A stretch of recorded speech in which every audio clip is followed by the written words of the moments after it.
I recently saw the Arcade1up Pac-Man Collection at a local Target and could not resist picking it up. It was $39.99, which I thought was kinda high, and at checkout I was even offered a protection plan, which I declined.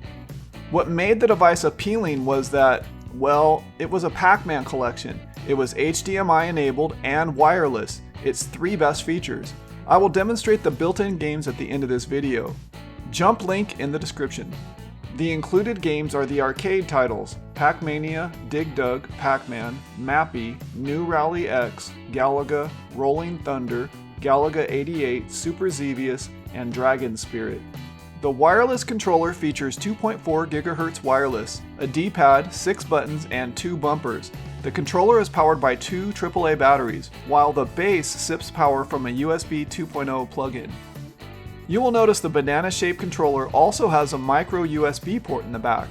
This is not to be mistakenly used to power the device. Instead, its purpose is to connect the controller to the base unit to support a wired connection. This, in theory, would help to eliminate any perceivable input lag. The back of the base unit has an HDMI output, a USB 2.0 power port, and a micro SD card port.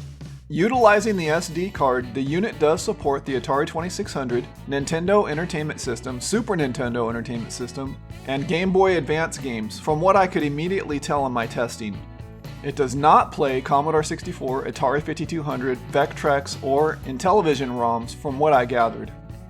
The front of the base unit has 2 USB input ports to allow external joysticks to be plugged in. It also has, and this is really easy to miss, a tiny reset button, which behaves exactly like the select button, giving you a single credit when briefly pressed. If held for 5 seconds, this will reset the unit back to the main menu. How to operate the device. When the device powers up, there's an annoying splash screen which plays. I really wish this could be bypassed or turned off. From the game menu, you can use the D-pad to select any of the built-in 10 games and then press Start. This will display a quick illustration demonstrating which buttons are used for that particular game. Pressing Start again will fire up the built-in game. Once the game pops up, you still cannot play it until you mimic inserting a quarter and selecting a single or 2-player game. Pressing Select on the joystick will initiate a single-player game. Pressing Start will initiate a 2-player game. Pressing and holding the Start button for 5 seconds will reset the current game back to the title screen.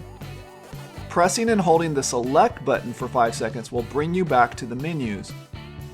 The wireless controller will power off after 3 minutes of inactivity. It can be resumed by pressing the bumpers on the back of the joystick. Using a secondary controller. It's pretty easy to start using a secondary controller. You can do this by plugging in your favorite USB controller into one of the 2 available ports on the base unit. From there, depending upon what joystick you are using, it has been my experience that some controllers will allow you to control the menus just like the banana controller, but some only work in-game. I've had success with the iBuffalo Classic USB gamepad, but for me it only works in-game. I also like attaching my Hyperkin Trooper joystick to play games that only need 1 button and 4 directions. I was able to connect it using a DB9 to USB adapter. Using the same method, I was able to play using the Ed Ladden Supreme 78 All Play 4/8. SD card support. The base unit has a micro SD card port, meaning you can load extra games to the device. To do this, simply format the card and create a root folder called Game. I would suggest organizing the ROMs into their specific folders, because if the device detects one incompatible ROM in any directory, it will freeze up. You can hot plug in or unplug the micro SD card while the device is powered on. When plugged in, you are presented with the following menu. Pressing Start will make a selection. Pressing Local Storage will return you to the familiar game menu. Selecting Micro SD card will bring you to a listing of the files and folders you have installed on the device in the Game folder. At that point, you can use the D-pad to navigate up and down, and pressing button A will select a folder while pressing B will pop you back out of the current folder. Pressing A on the game will initiate it. Once the game is started, pressing and holding Select will return you back to where you were in the SD card menu system. The same can be accomplished by pressing and holding the reset button on the base unit for 5 seconds. negatives. This one doesn't bother everyone, but it does bother some. The graphics sharpness cannot be adjusted, nor can the aspect ratio. I've gotten used to the slightly blurred pixel look with old retro games, and I prefer it for the most part. This is a fairly expensive device to only come with 10 built-in games. It bills itself as a Pac-Man Collection, but only includes 2 different Pac-Man games.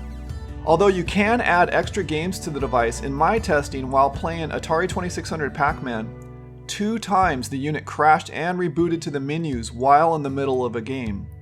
If you look at the back of the joystick, you will see black words imprinted to highlight the USB port, bumpers, and wireless on-off switch. I'm not sure why they didn't do that on the top of the banana pad for the select and start buttons. Instead, they have difficult to read, slightly raised yellow printing.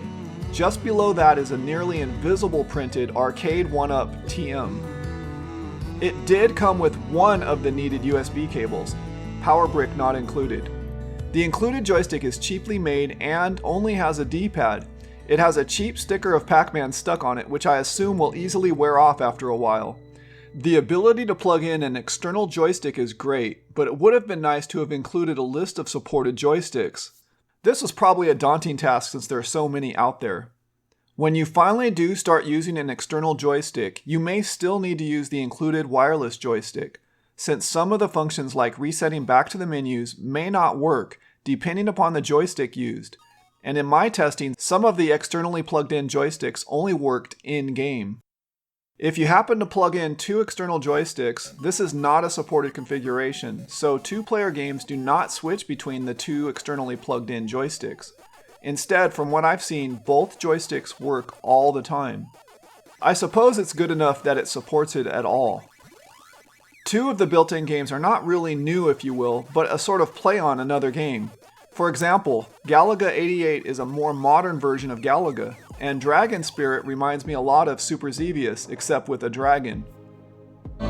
Differences between the Arcade1up and the Pac-Man Connect and Play. It is a lot more complex in general, the wireless making it more difficult to set up. With the Connect and Play you do just that, connect it and start playing. The controller. The controller on the Connect and Play is, in my opinion, much better than the one provided with this device. Most of the games included scream for a joystick rather than a D-pad. Having said that, the Arcade1up does support externally connected joysticks. It only comes with 10 games for $40, as opposed to the Pac-Man Connect and Play, which comes with 12 games for $20. Good luck making it to the Pac-Man 256 glitch level on the Arcade1up, unless you have some serious skills. The Arcade1up has HDMI support out of the box and includes a micro SD support for adding in more games. The Arcade1up does have a few games not seen on the Connect and Play: Galaga 88, Rolling Thunder, Pac-Mania, and Dragon Spirit. The Arcade1up manual does not include a description of each game, as seen with the Connect and Play manual. Positives.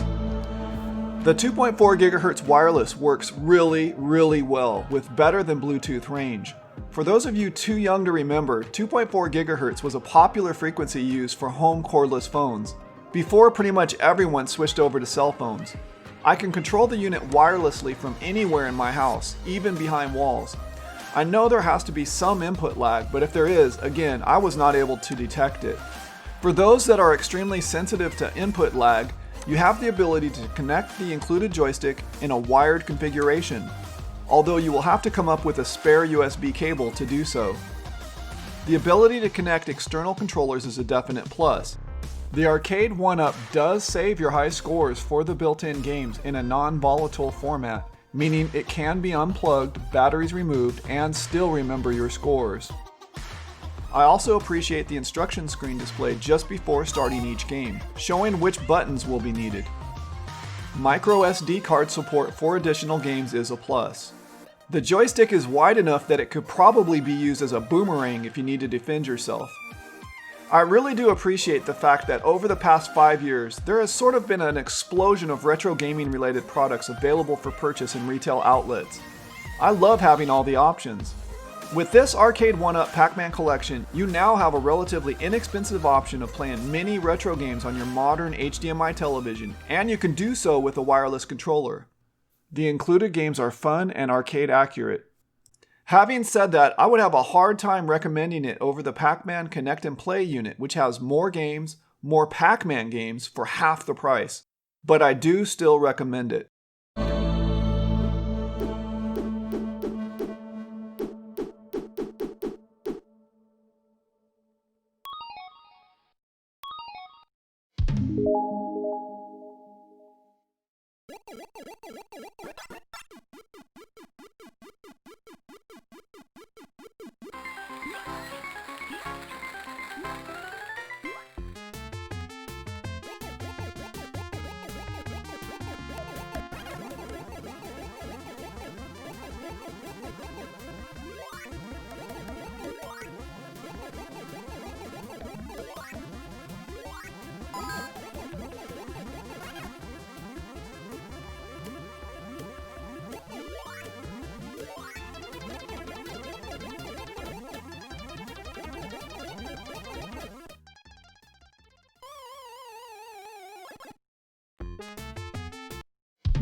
You